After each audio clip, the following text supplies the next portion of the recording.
Hello, guys. Hello, guys. This is Stephanie Jeanette, and this is day 3 of my series, Living That Peaceful Life. And so today's topic I'm covering is indebtedness. Indebtedness. And the scriptural reference is Romans chapter 13, verses 7 and 8.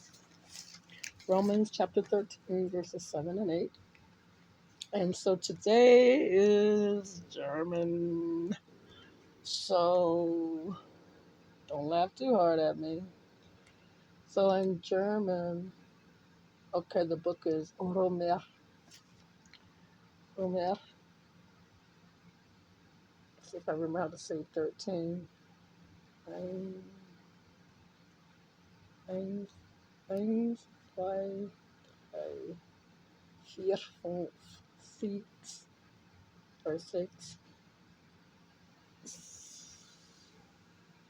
sieben, acht, neun, dix, no, zehn, zehn, eins, 12, Dreise. Anyway, so it's Romans chapter 13, verses 7 and 8. Römer 13,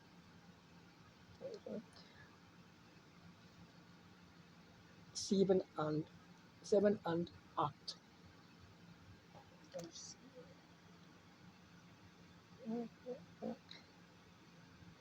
Gebt also gern, was ihr ihm schuldig seid. Seid die Stirn, der Mann von euch verlacht, ebenso den Soll. Unterstellt euch der staatlichen Macht an errichte denen, die Ansprüche darauf haben, den notwendigen Respekt. Bleibt keinem etwas schuldig, was ihr einander allerdings immer schuldig ist, Liebe. Wer namentlich seine Mitmenschen liebt, der hat Gott Gesetz erfüllt. And I think I'll go ahead and read it in English too, since it's not like, French or Spanish where you can kind of make it out. If you're familiar with languages at all, you can kind of surmise what it is. But again, Romans chapter 13, verses 7 and 8. I'm going to go ahead and read it in English as well. And again, these are King James versions of the word, God's holy word. I appreciate your patience. Alright, so, oops, wrong direction. Keep going. Alright, hold on.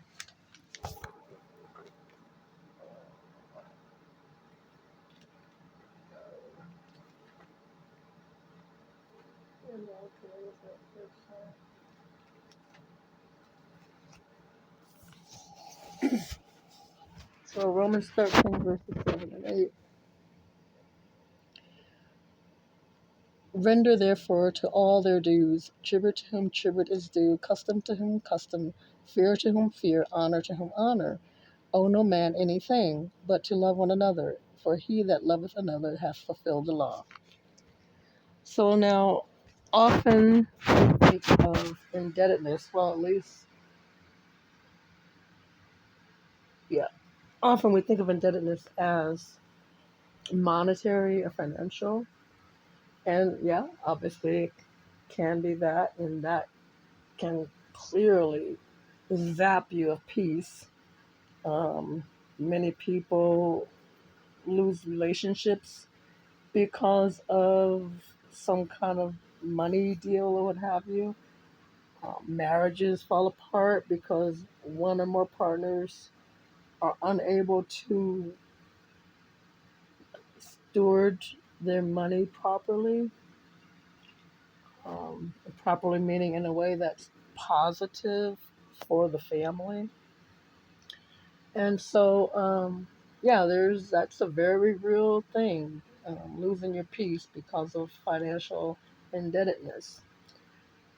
However, there are other types of indebtedness. And again, that's, if someone is owed a due, you pay it, you know.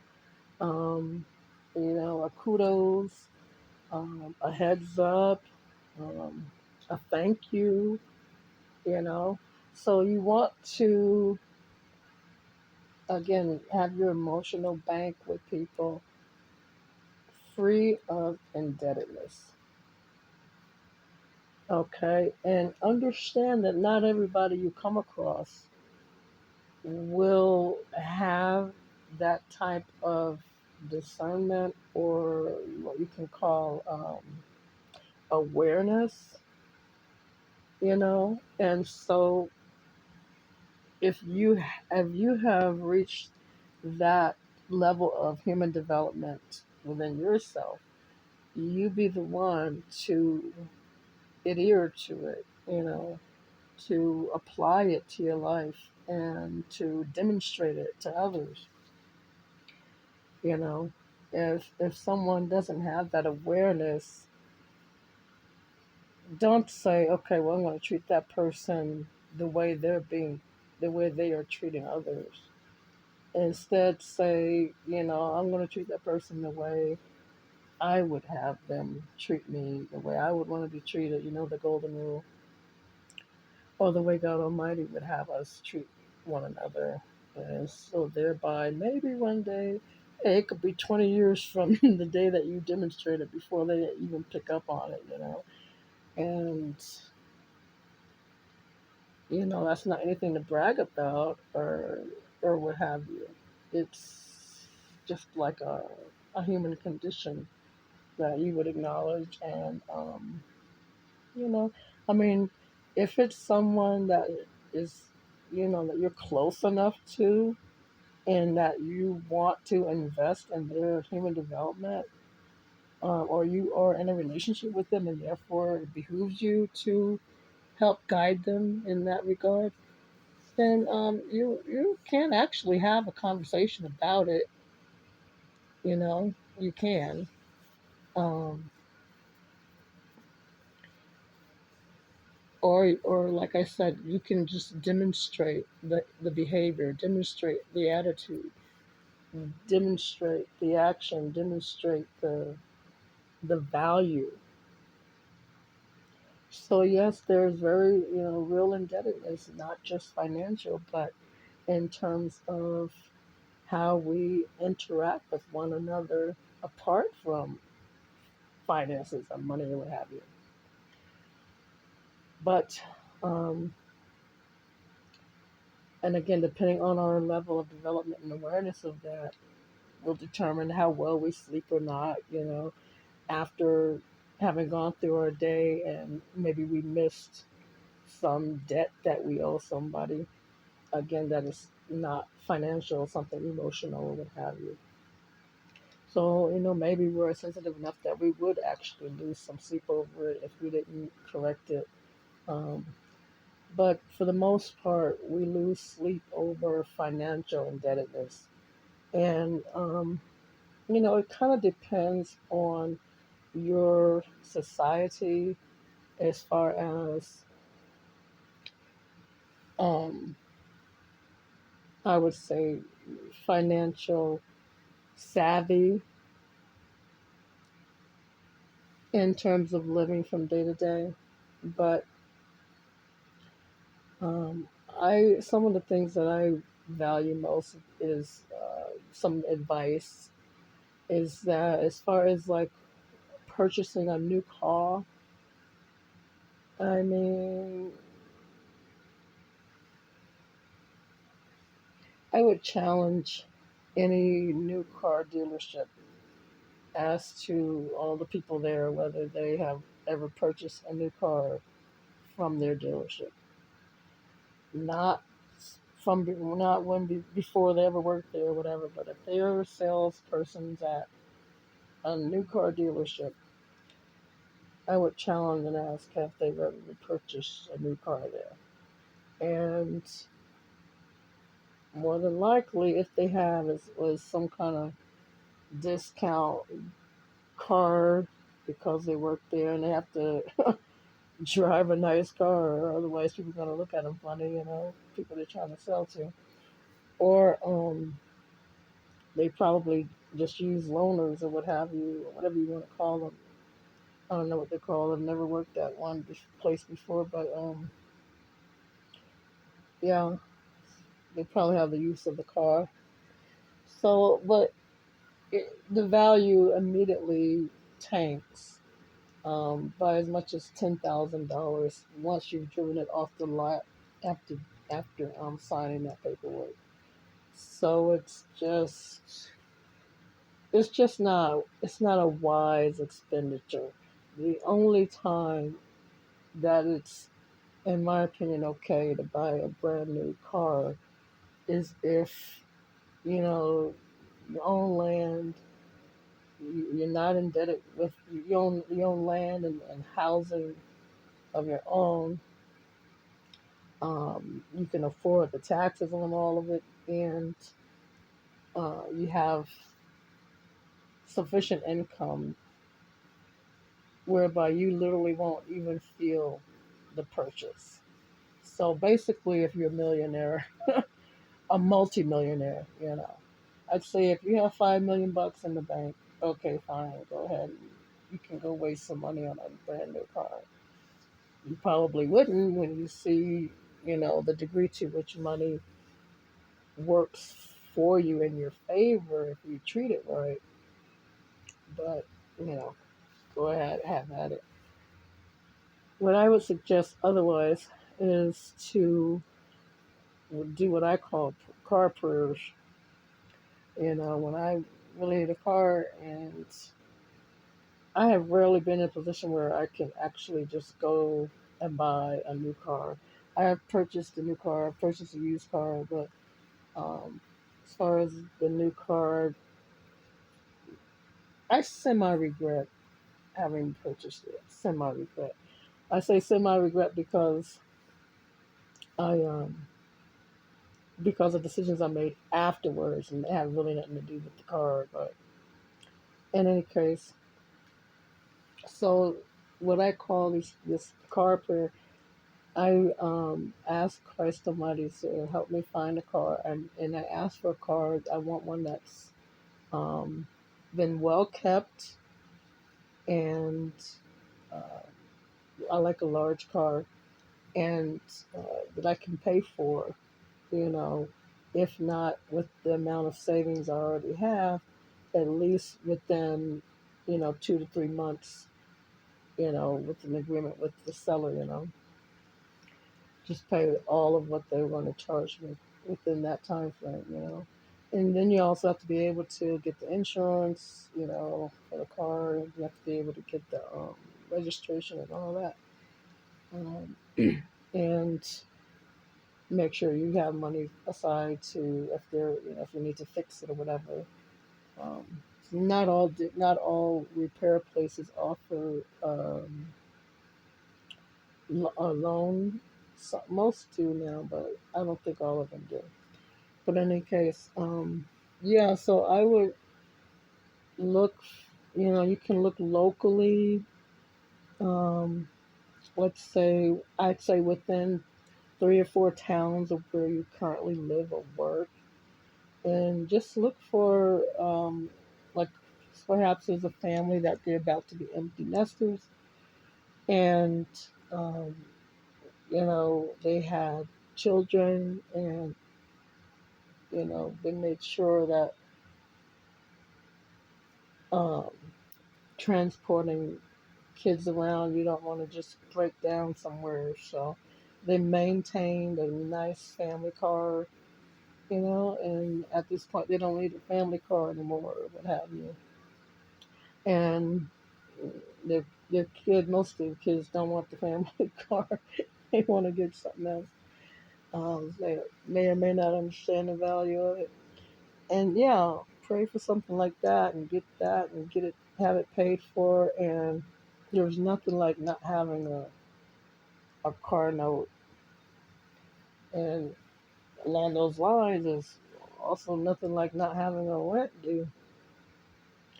So if you're able, the other thing I think that's, as far as in the USA, a ridiculous purchase is a single family home.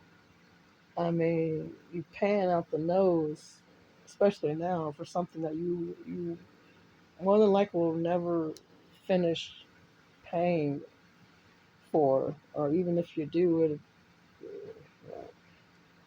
maybe you have a good builder and it's a really well built home, and that would be great. But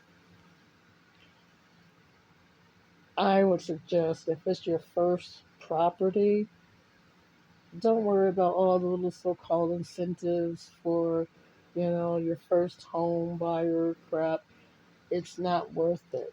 It's not worth it. And, you know, if our governmental laws are so interested in helping us have a roof over our head, why can't those um,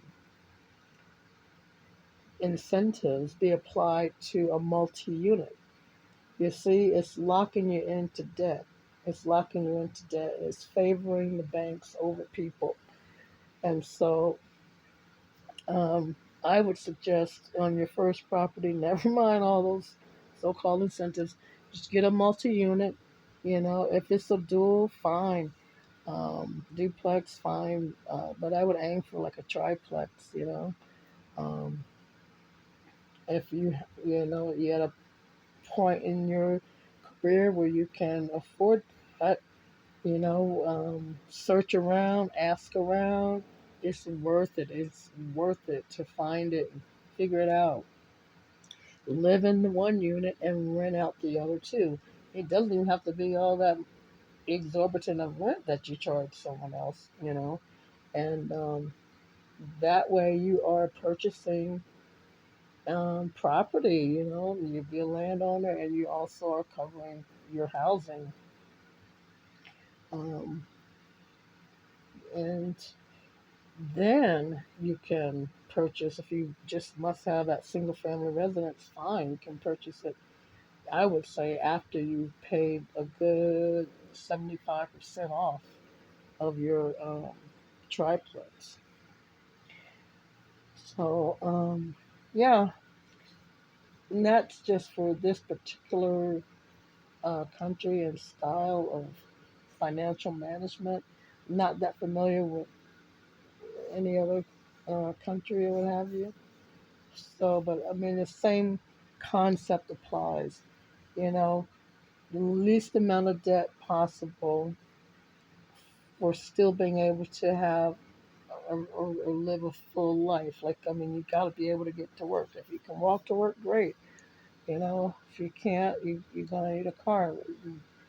But don't get a car just to get to work and then, everything you work for is going into the car. They call car poor.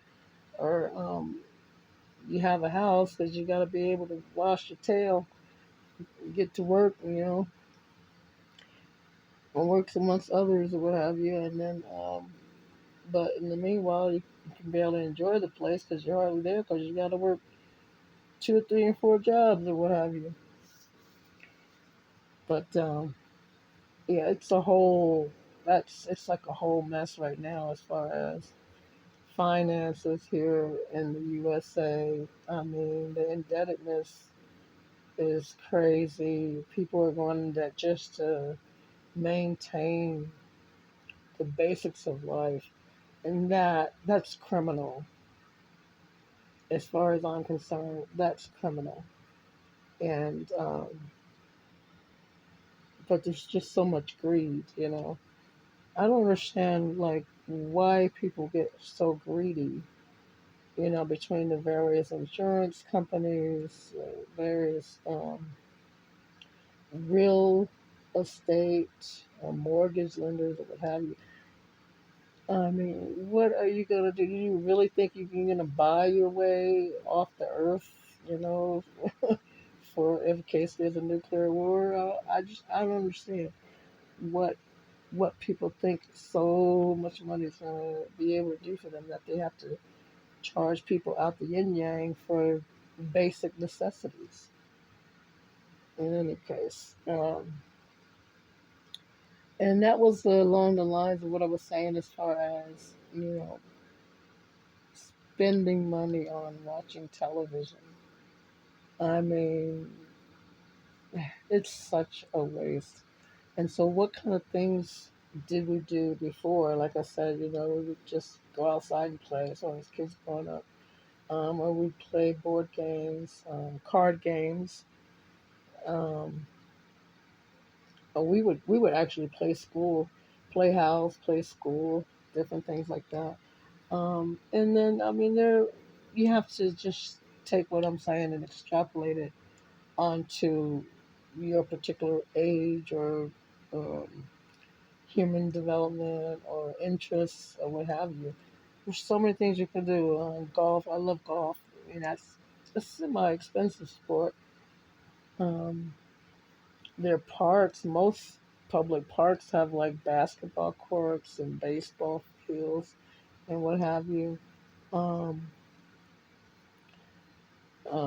Kickball that used to be very popular.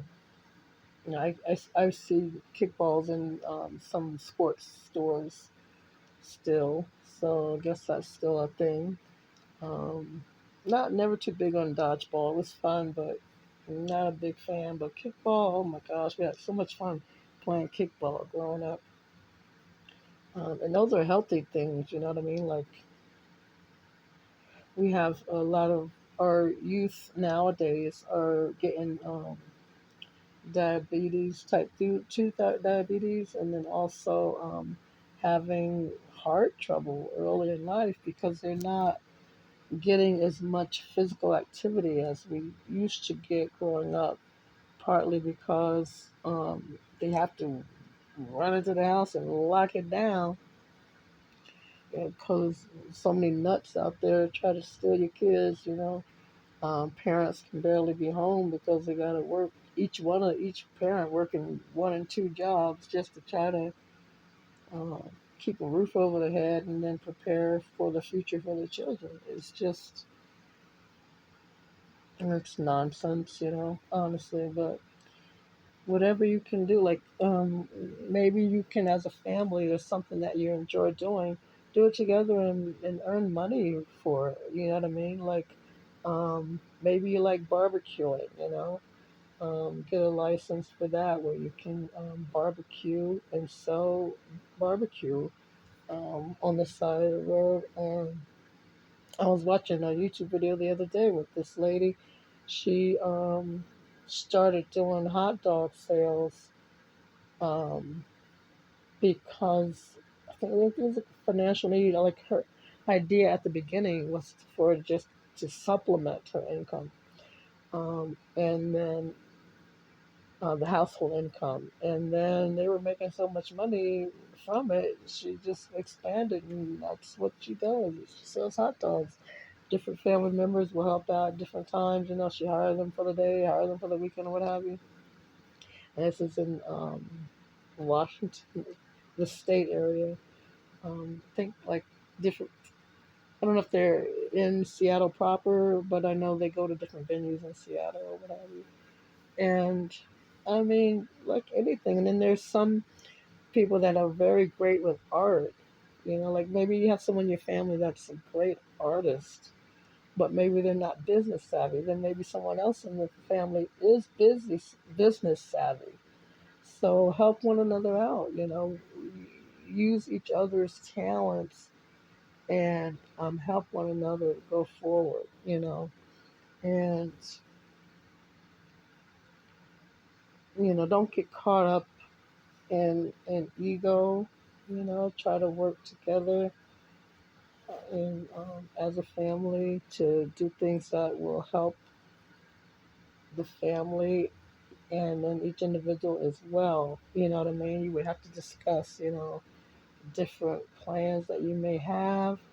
Um, what plans would be joint plans? Which plans would be individual plans? And then, how would that work together? But yeah, indebtedness can cause you to lose peace real quick. I mean, real quick. But aim to do what you can to maintain your health, mental, physical, spiritual health, so that you can go about the world and try to survive this planet. Um, yeah, uh, yeah. I would say find some activity to do that will generate income. There's not a whole lot of pleasure really in watching television. There's not. A lot of times we force ourselves to believe that there is. I know I have in the past anyway. It's like I need to make myself really believe that I'm enjoying this and that this show is giving me so much. And, you know, it's not. It's not. And it's definitely not necessarily giving you anything that's going to help your future. It's just an activity that's not rewarded. Well, anyway, that was day 3 of living that peaceful life. I hope you enjoyed it. Thank you.